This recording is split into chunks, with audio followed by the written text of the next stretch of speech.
Evening. And you know already that I'm from Haiti. My name is Cecile, and I'm going to talk to you about. Can I use another one? Sorry. Tonight I'm going to talk to you about languages, and also I'm going to tell you why they drive me crazy, as you see.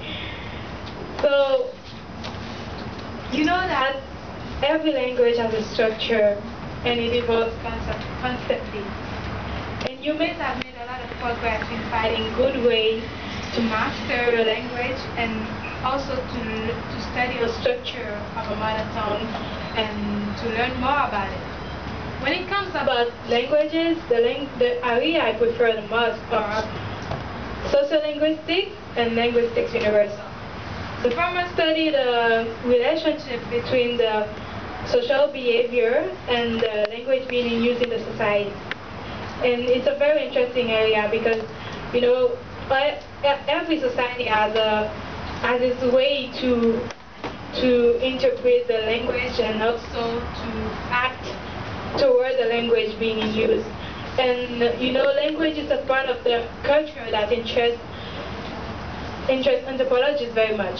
So when they want to study the culture, they also go to the language to find what it's about and also to learn more about the people.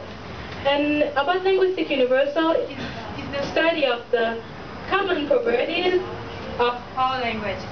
For example, I can decide to study the properties of my language and Chinese, French, Chinese, English, Chinese, and everything. So I like this area very much. I was really amazed by a story. It was a girl. Her name is Nadia. So she acquired English as a second language when she was in high school, and then after a stroke affected a broke area in the left hemisphere, she was not able to speak English anymore. It was crazy. I was shocked. Wow. And I said, wow, is that so difficult for my brain to arrange all these languages I've learned? So, you know, in my country we speak Creole. And when I was a baby, all the steps in acquiring language like cooing, babbling, and also when I was talking to my mom, trying to speak, all these stages was performed in Creole, and it's a language I love the most.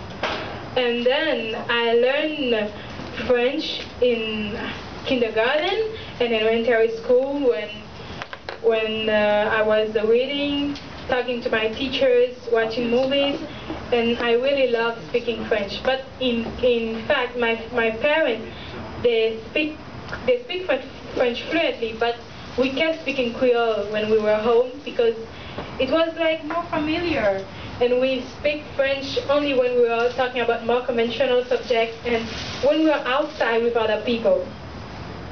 So Creole is the language I love the most, but I also love French very much. From 10 years old to now, I've studied 3 different languages: English, Spanish, and Chinese. And now I start like, feeling very bad. English and Spanish were very easy for me because I had a lot of information coming from Dominican Republic, Cuba, United States, and I enjoyed studying them in high school. I always prefer Spanish because of its similarities with French. So sometimes some words you find them in Spanish and you find them also in French. So it was very easy for me. And I enjoy watching telenovela I feel something. I enjoy watching telenovela in Spanish, and also telenovela is kind of soap opera. It's very interesting. I joined many activities like leading group in Spanish, teaching to those who were younger than me, and also translating. And I was also considering to go to a Spanish-speaking country when I finished high school to do my bachelor degree. But guess what? I got the opportunity to come to Taiwan. I say, wow, what I'm going to do?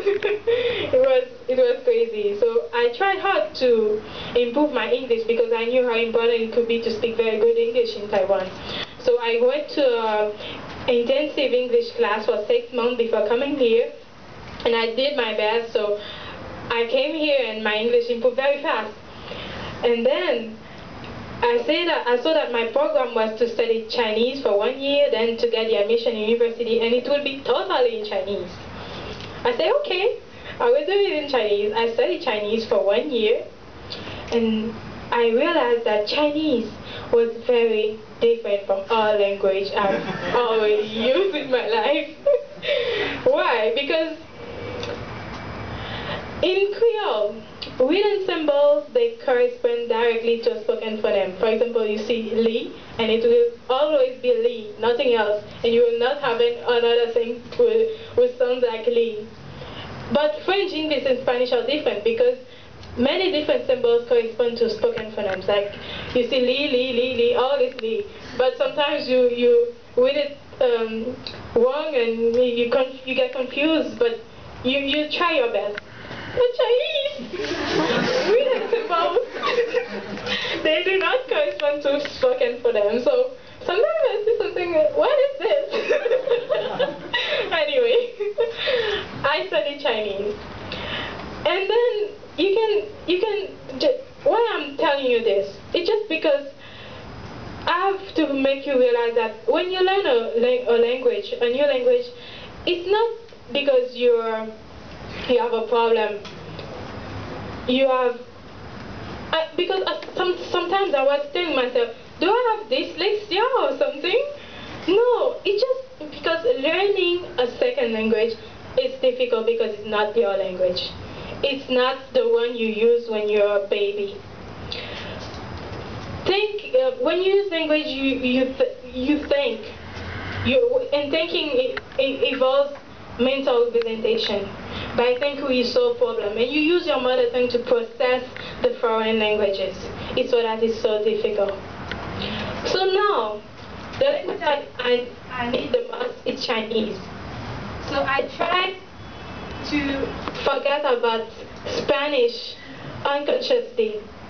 I gave it away, but I use Chinese very, very much, every day. I study hard because I needed it in my studies, because all my classes are in Chinese, and also I use French and Creole when I'm talking to my friends and family back home. That's what I want to do, and in this way I hope to succeed in my studies like I always used to. That's all. That's my opinion.